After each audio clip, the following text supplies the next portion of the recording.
Guys, this is all going down Saturday, 10 o'clock Eastern, only on Showtime. And Scott Coker, if I may start with you, what is it like to be at your 300th event? Big milestone for the company. It's a big milestone for myself as a.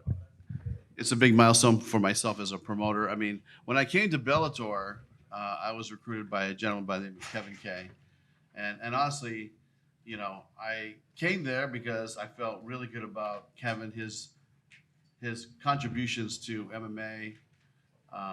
And then some of my friends were trying to get me to come over, and I was a little bit hesitant, to be honest. And I thought about it for 2 or 3 months, and I said, okay, let's do this. When I made my mind made up, I said, let's go. But I think Bellator 121 at that point. So we've come a long way. We've done a lot of great fights, a lot of big fights. We've taken this brand from I'd say a casino show, and it's a very small casino shows, to a big stadium show, from something that was traveling around the United States to something that went worldwide.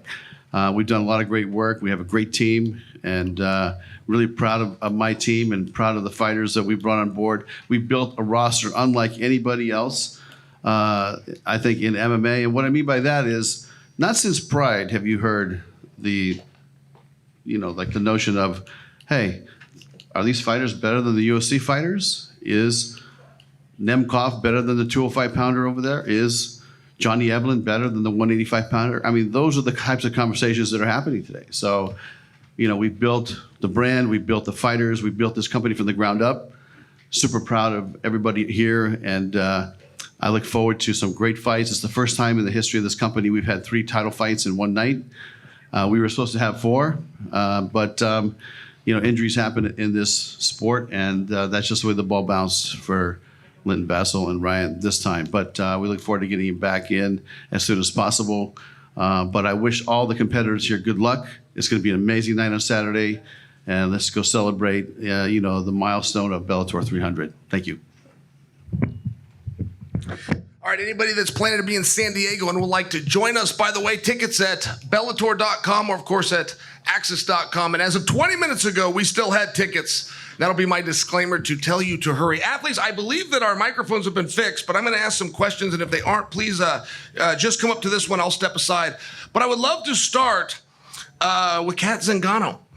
Kat, I was at the Mohegan Sun when you made your Bellator debut. I heard Josh Thompson and Big John tell the world that you were the one that was being brought over, and they didn't know if it was going to be 1 win, 3 wins, or 5 wins, but you and Chris Cyborg were eventually going to get into the cage. It turns out Big John and Josh had it right. You've known this was coming. If we've known this was coming. Girl, how do you feel? I feel good. It feels like my life's work to get up to another title fight. We've heard about this fight a few different times over time, so it's nice that it's actually finally here.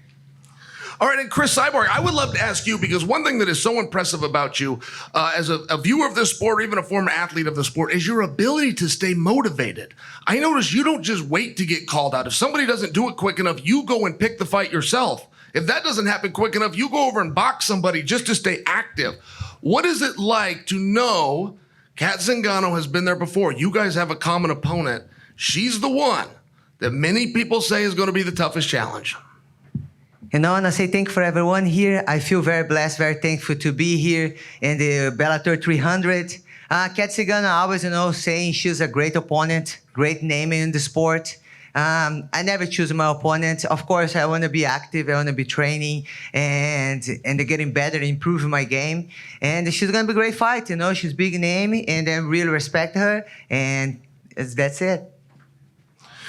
Alima Leigh McFarland, the former champion, you're going to be taking on somebody you look up to, a former teammate. When I see you and your opponent together, it's usually on Instagram. Somebody's put out a video. You guys are both sweating. The workout ended. I'm told it's what brought you both to San Diego to train in the first place. You knew that this was coming. You knew that you guys got it right. You trained, you prepared each other correctly. You picked the right gym, you picked the right coaches, and it's come down to you two, Alima Leigh. How do you feel taking on your former teammate? And do I have that right? It could be current teammate. I would consider former. Yeah, there's no love lost between us. We're ready to punch each other in the face. We've been talking mad shit to each other all fight camp. So yeah, and then afterwards, we're gonna, well, we didn't decide this, but Winner takes the other one to dinner, okay? After the fight. All right, Liz, I got to tell you, back when I was in college, the coach used to grab me and he'd throw down a few $20 bills. This is back in the 90s, $60 to get you out for the night. And I would be the one to take the recruits out. I'd show them around campus, try to talk them into coming here. I didn't recruit anybody to Bellator except you. You were the only one. I just wanted you to know that when you were coming out and you were looking around, and I grabbed you and I was telling you these wonderful things. You were the only one. That wasn't just a conversation that we always have. And now here you are. You've got the belt in front of you. You've got your former teammate sitting across the desk. Is there anything that you'd like to tell us about those training sessions or what's going to happen this Saturday? Yeah, I can say that in those training sessions, I think everybody keeps asking how it's going to work fighting a friend. And, you can still say they were friends, but the hardest training sessions that we ever had, the most damage that was done in the gym was to each other. So I can say with confidence we can go on there and put out a great show for everybody because nobody's hurt me more and I haven't hurt anybody more than Alima and myself. So I think it'll be a great show on Saturday night. All right, now I want to go over to Brent Primus. You went from alternate to semifinalist. You are now 25 minutes or less away from regaining your world championship and returning to a main event fighting for the Grand Prix championship, Brent. What a difference a day makes. How you feel about your opponent, Mr. Nurmagomedov? I feel great. I know he's a tough opponent, and I prepared really well for this fight, and I'm ready for anything, and I'm going to shock everybody, and he's going to be 17-1 after Saturday. All right, guys. Now, what do you give a guy that's got everything? He's charming. He's handsome. His family name is etched right underneath the Gracies. He's got a perfect record. He's got a world championship. What do you do? What do you do to get a guy like that motivated? Well, the answer is you put something up that he hasn't yet done, which is a Grand Prix championship. And Usman, I ask you that, and I tee it up that way because what is more important to you, the Grand Prix or defending your belt? For me, it's like more important won every my fight. It's not like Grand Prix or defend my title. For me, it's not lose, but I not believe this guy can beat me. He say he gonna be pushed, but why he don't push himself when he was fight with Shapley? What happened? Brent, that sounded like a question, actually. What did happen there? Usman would like to know. It seemed like a reasonable question. Yeah. Things happen. It's MMA. I got caught. I didn't really have the best camp and everything. But I felt like that really wasn't me fighting. I like I said, I had a kind of a weird, different camp, and I've changed things, and I had an awesome camp this time, and I promise you'll see a different Brent out there for sure. All right, guys, we're going to throw the questions to you. But before we do, Lima, I am a little bit confused. I heard terms like trash talk. I heard terms like former opponent, but I also heard a term like we're going to dinner afterwards. Where are you at with your former teammate from an emotional standpoint? I think the trash talk was mainly us like sending food videos to each other to try to sabotage the weight cut. And when I think of going to dinner afterwards, I really just want to go to Fogo de Show. That was like our tradition after fights before. But no, in all seriousness, Liz was the one that got me started in the sport. I have so much respect and love for her. But like she said, we're going to punch each other in the face. We're going to hurt each other. And we'll actually get paid for it this time. So that's nice. I'm glad we cleared that up. All right, first question. Out to you guys. If you have a question, please raise your hand and we'll bring a microphone to you.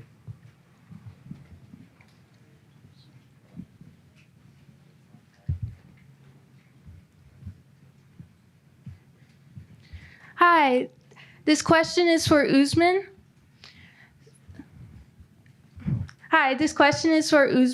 So Cain Velasquez has been coaching you for this fight. What do you enjoy the most about Cain coaching you, and what do you miss the most about Khabib coaching you? This is different when Khabib is. It's like you feel like mountain behind you. This is different. I cannot put this. But I'm so glad to see Cain to my corner, like a coach. All this camp, he was give me great advice all the time, and we will see. This question is for Scott Coker. How much effort was put into finding a replacement fight for Ryan Bader, or was there just not enough time? Yeah, I mean, when you talk about quality fight at a world championship heavyweight division title fight, it's very hard to find a replacement overnight. And so, we talked about it internally. I know our fight team got a bunch of calls, but, it has to be somebody that has to be worthy of having that slot.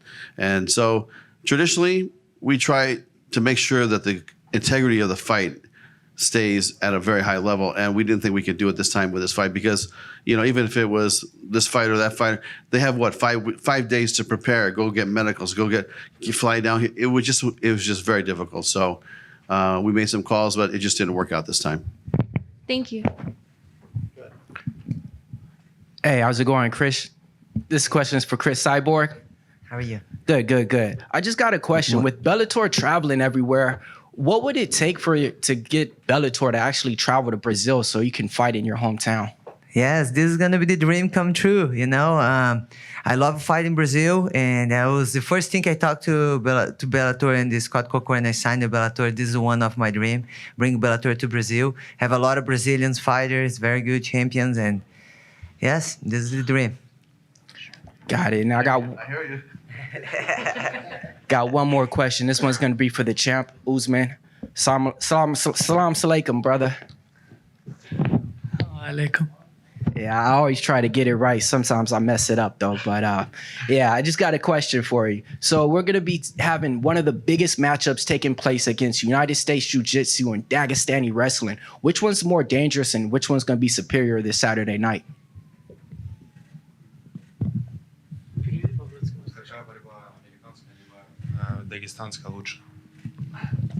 Of course, Dagestan wrestling is better, brother.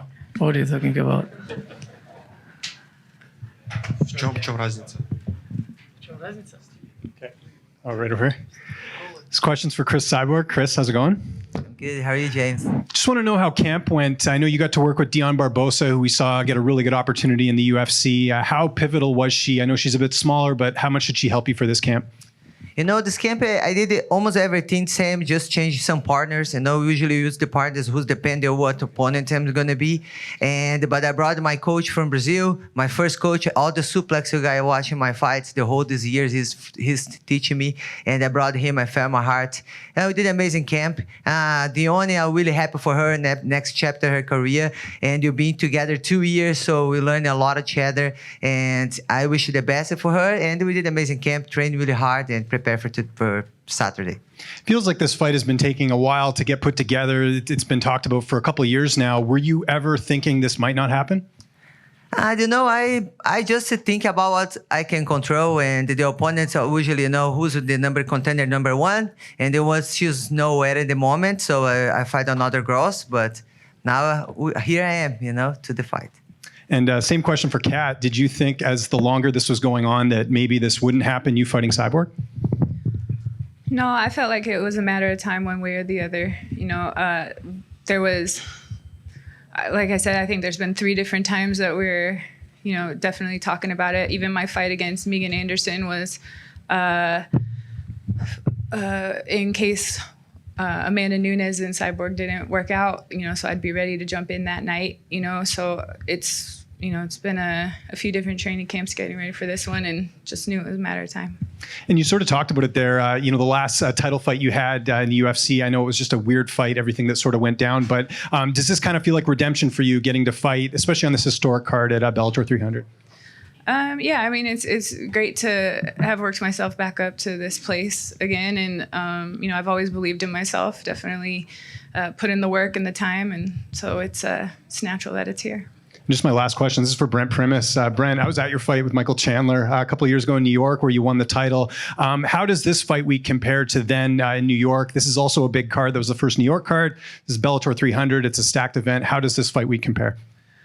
It's huge, after I beat him, I'm obviously the champion, but I'm going for that $1 million in the Grand Prix. So it's humongous for me and my family and life-changing, and I'm ready for sure. Question over there. I have a question for Alima. Good to see you. First off, I want to say God bless you. What you've done for Hawaii is just amazing, using your platform, all the money you've raised.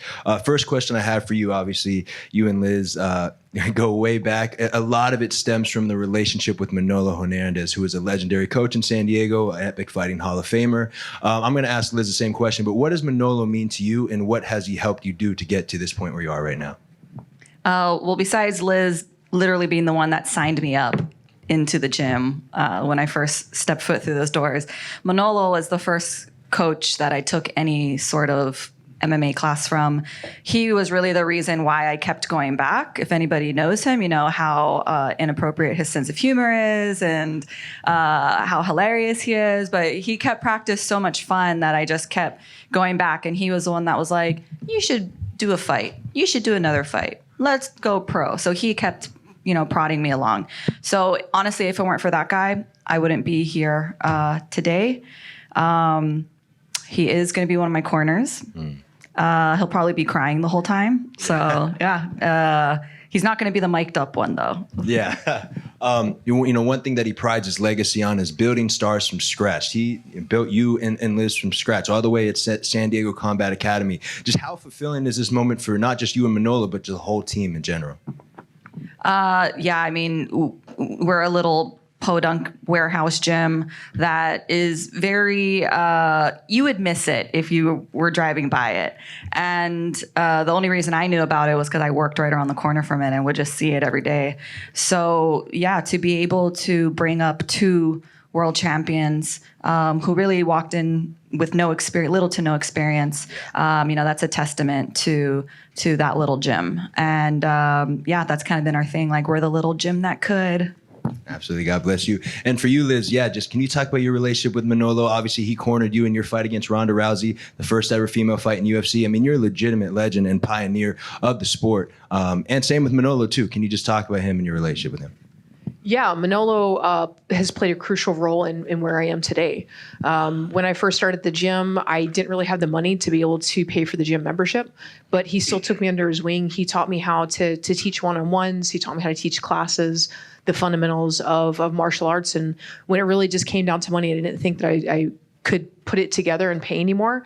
He was the one that went and talked to the owners and was able to work something out for me, who was there with all the fights. He's, like Liam was saying, he's the goofy guy in the background that's cracking those inappropriate jokes that you have no other choice but to laugh at. So he definitely taught me what it meant to be lighthearted. And then by him taking me under my wing, I understood the importance of doing the same for up-and-coming fighters like Alima and many of the other women that came through the gym. Obviously, you have history with Manolo, but in the present moment, you train at the arena with Coach Chuck Martinez and company. What has it been like to switch there and talk about that? Yeah, initially it was really difficult. I was going through that hard road of not wanting to be disloyal to the gym that I was at, but it was coming at a cost to my own career. And I eventually realized that if I wanted to keep succeeding, I had to put myself first and think about my career and do what was going to benefit me most.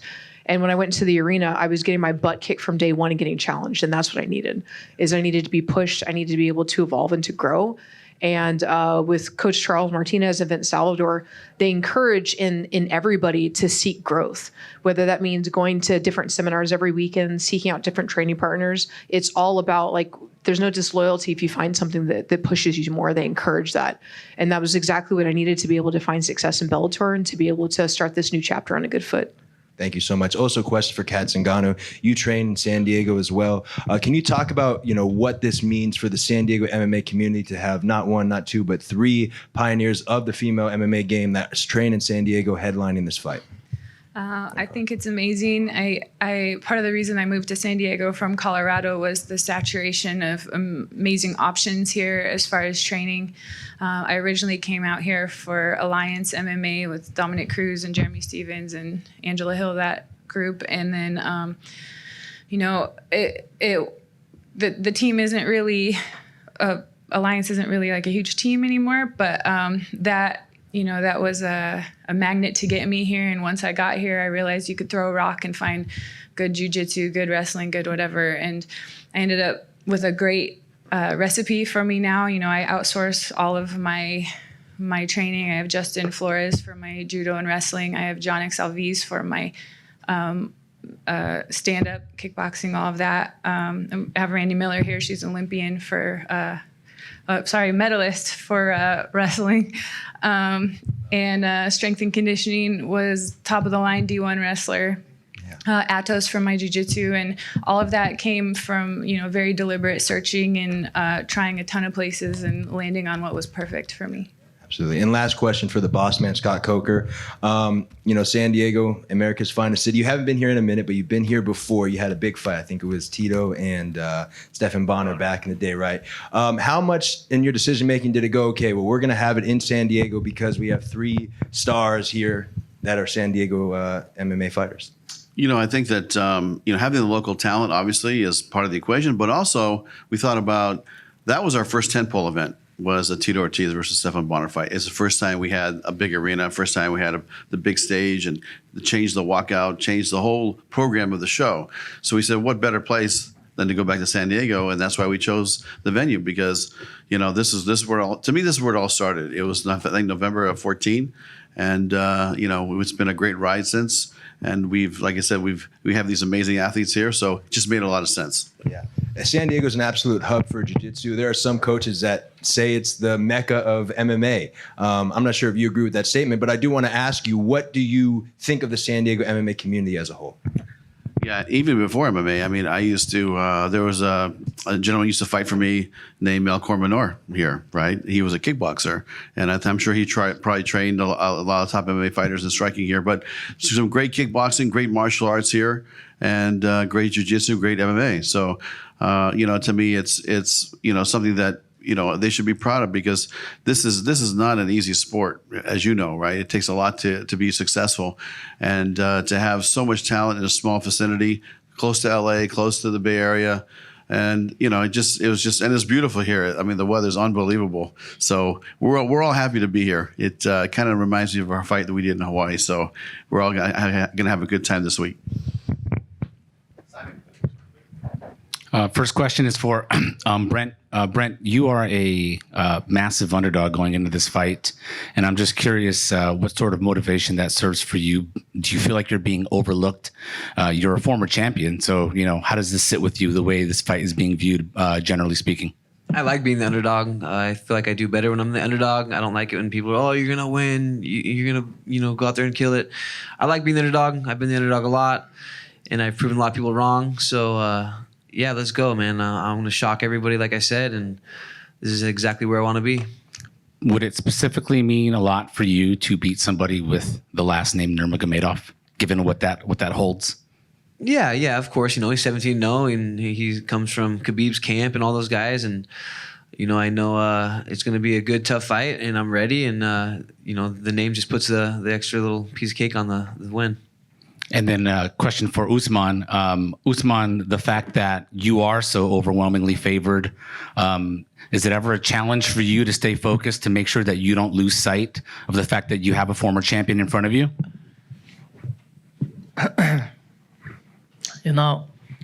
When he said, like, all the time, he will beat me, I don't understand. He really believe in this? Like, okay, but if we believe this is good. We're gonna show you guys good fight, because of for tango we need two guys, yeah, or how I have to say this. Saturday night, I respect these guys. He former champion, and but Saturday night I'm gonna make him feel he's like slow and old. This is only thing what I have to say, guys. Sorry. Okay. Next question is for Kat. Kat, right here. It's been, I believe, 8 years since your last title fight in the UFC, and you've talked about how it's meant to be that you're back at this point and you've worked so hard. But can you tell us a little bit about what your mindset was like going into that fight against Ronda Rousey versus what's different now going into this fight against Chris Cyborg? My life was completely different. It was really a lot more survival going on at that time. And time's really the biggest benefit to things. And finding my rhythm again, just figuring out coaches, figuring out the new normal for me, and getting it dialed in. What specifically, what makes you a threat to Cyborg's title reign here? everything, skill, all the different disciplines, the years of experience, my will, my grit, my speed, everything. And for Chris, Chris, you fought the who's who throughout your entire career. So I'm just curious, where do you rank Kat amongst everyone you fought? I always prepare for the worst. I always prepare for 5 rounds. All my career, I was defending my titles. And, Kat, I much respect. I put a lot of work, training. And I know she's a tough girl. I know she's have skills. And I prepare very well for her. Question for you, Scott, pertaining to this fight. Kat and Chris, they've been legends of women's MMA for so long. So just as the promoter of this fight, how do you feel being able to give these ladies the opportunity to fight each other for a championship? Yeah, and not only a championship fight, but also to be, part of Bellator 300. I mean, this is a very big event for our company, big milestone. And, we signed Kat to Bellator for this fight specifically. So, or, to test herself and see if she could continue to win and get to that point. And she did it. She proved herself. She's a great fighter. And we're expecting fireworks on Saturday. And then question for, this question will be for Alimale and for Liz. I'll start with Alimale first. You guys have talked about how you have roughed each other up in the gym. I get that. But this is the actual fight. I can't imagine you guys have ever 100% thrown a punch to each other's face before, have you? I feel like Liz has, because it hurts in practice. But, you're right. I'm not sure if we've ever gone super 100% before. So that's what makes it fun and exciting to look forward to. Just like really feeling each other's true power. And I do want to know, are we going to touch gloves? Because I know you don't like to touch gloves. Okay, cool. That's all. She said yes. Liz, you've never hit Alimale full on before, correct? No, I'd absolutely have to agree with her. We've certainly hit each other pretty close to going as hard as we can, but there's always holding back. It's not a fight when we're in the gym. And as much as you want to prepare the person as much as possible, the last thing you want to do is injure somebody in anticipation of a fight. You have to hold back, right? But of all the people, we've gone harder with each other than anyone else in there, unless they were bullying somebody, in which case I lost my temper. Okay, so then let me frame this question differently, because I'm sure there's various ways to ask this. But in sports in general, teammates and friends competing against each other happens all the time. But there's a reason why it doesn't happen a lot in combat sports or in mixed martial arts. I mean, you look at the UFC, you've got Aljamain Sterling and Merab Dvalishvili currently, they won't fight each other, right? And the thing is, you're going in there with intent to hurt your opponent, and you guys are friends though. So can you just speak about going into the fight with the intent to hurt somebody that you care about? Maybe I'm a different kind of fighter, but I don't go into my fights purposely trying to hurt the other person. So it's really not a different mindset for me, the fact that I'm facing a friend and somebody I care about. Because I don't ever want to hurt somebody. This is our lives, these are our bodies and our health and everything. So it doesn't really change the mindset for me. Liz?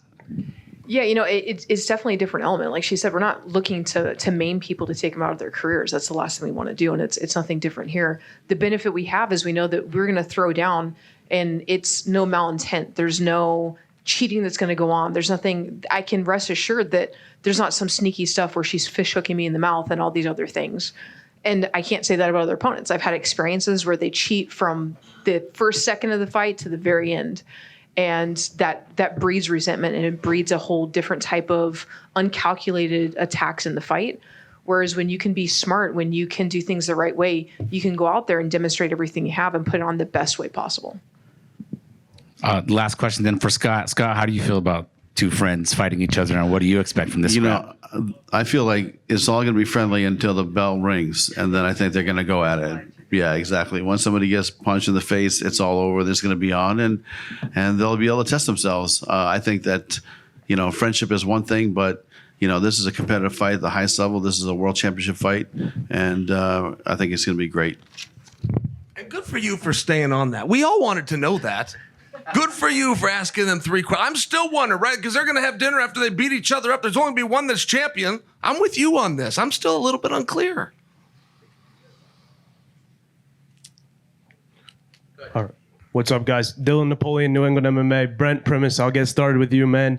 Obviously, after you had lost that Chablis fight, it seemed like title contention was a little bit out of reach, right? Then you got the alternate call. Were there any adjustments to your mindset, your training, anything like that that you made now that you're back in title contention?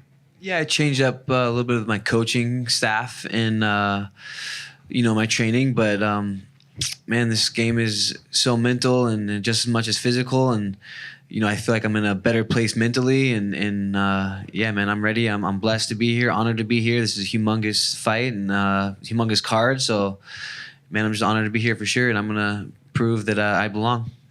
Thank you. And for Usman, you've had Cain Velasquez in your corner like we talked about a little while ago. What does it mean to have him around these days, and what does his presence in your camp mean to you, and how has that influenced you to be better this fight?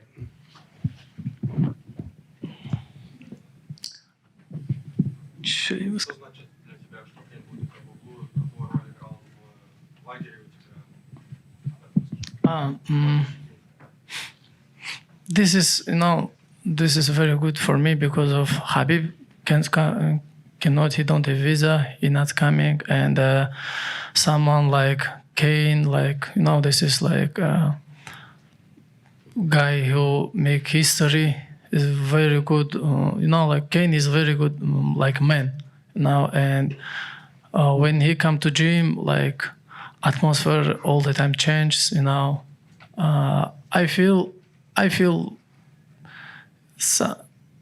will be better when I will be in the cage. We'll see. I probably to him. Как сказать? Я очень рад, что он будет у меня в углу. I'm very happy he will be my corner. Thank you. And I want to ask one more to Alimale and Liz. This seems like a fight that both of you have always been so excited about, something that you've looked forward to. What outside of the championship, the title on the line, excites you about this fight? Me first, sorry. Wait, what else excites me about this fight? Yeah, outside of the title on the line, what catches your eye or makes this a little bit more fun for you outside of the belt on the line? Well, I think it's really, really cool that it's here in San Diego. I know I always said I want to fight Liz in Hawaii, Hawaii, but no, it's San Diego is where our career started. In fact, 10 years ago at the Pechanga Arena, it was known as the Valley Center Arena or Valley View, something like that. But I watched my first ever live MMA fight 10 years ago, and it was Bellator 131. And so just to be able to fight here in San Diego against my former teammate, who we both trained out of San Diego, we're names here, that is super cool and super full circle moment. So I think just that detail alone makes this a really, really awesome fight outside of the belt. Even if it wasn't for the belt, this would be a really, really cool fight. And of course, bragging rights afterwards, whoever takes us to dinner or whatever, whoever has the belt will put it on the table and get to talk shit. So yeah. Thank you. We'll take one or two more from back. Hi, this one's for Cyborg. So, 2 of your last 3 fights have been rematches. It seems like you're fighting all the same girls recently. Does it excite you and make you more motivated to fight a new opponent? My first fight with Arlene Blanco was totally different to the last one. It was a great, great, great fight. I was just to watch it this weekend. I think, who prepared, who prepared, contender number 1, you get a win, you get a defense for the title. If we're going to repeat, it's okay. She's ready. She's been training. She's getting winning. And I just have to keep improving my game and training. His rematch is not easy. You have to improve your game better and better. Most definitely. So this one's for Brent.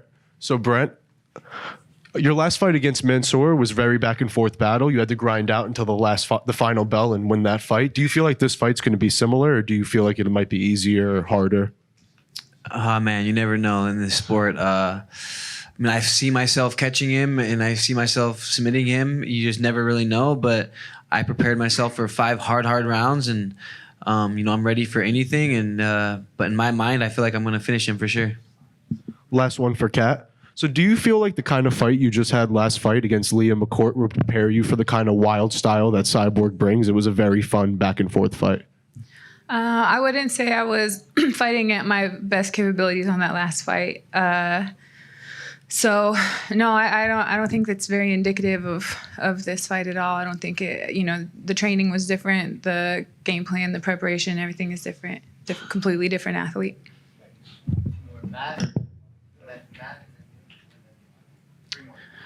Scott, I feel like I have to address the elephant in the room, which is this is Bellator 300.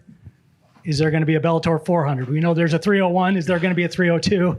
Can we get an update on what's going on? Because you know how these MMA media people get listen, in their little sewing circles. I know right? exactly what you're talking about, but I think that, this press conference, we're here to talk about these amazing athletes at 300. And then at the post-fight press conference, I'll answer anything you want. But to me right now, everything I've heard is that, there's dialogue ongoing, but it's still an ongoing situation. So the situation from last month till now really hasn't changed that much. So I don't have a lot to say, but that's kind of where it's at right now. Yeah, and you knew I had to ask, though. I got to ask. I knew you had to ask, of course. That's all good. Yeah, we on? Okay. Hey, thanks. First off, I want to say thanks to all of you guys. You're amazing athletes and giving us something to look at and drool over. So appreciate y'all putting y'all bodies on the line to give us entertainment.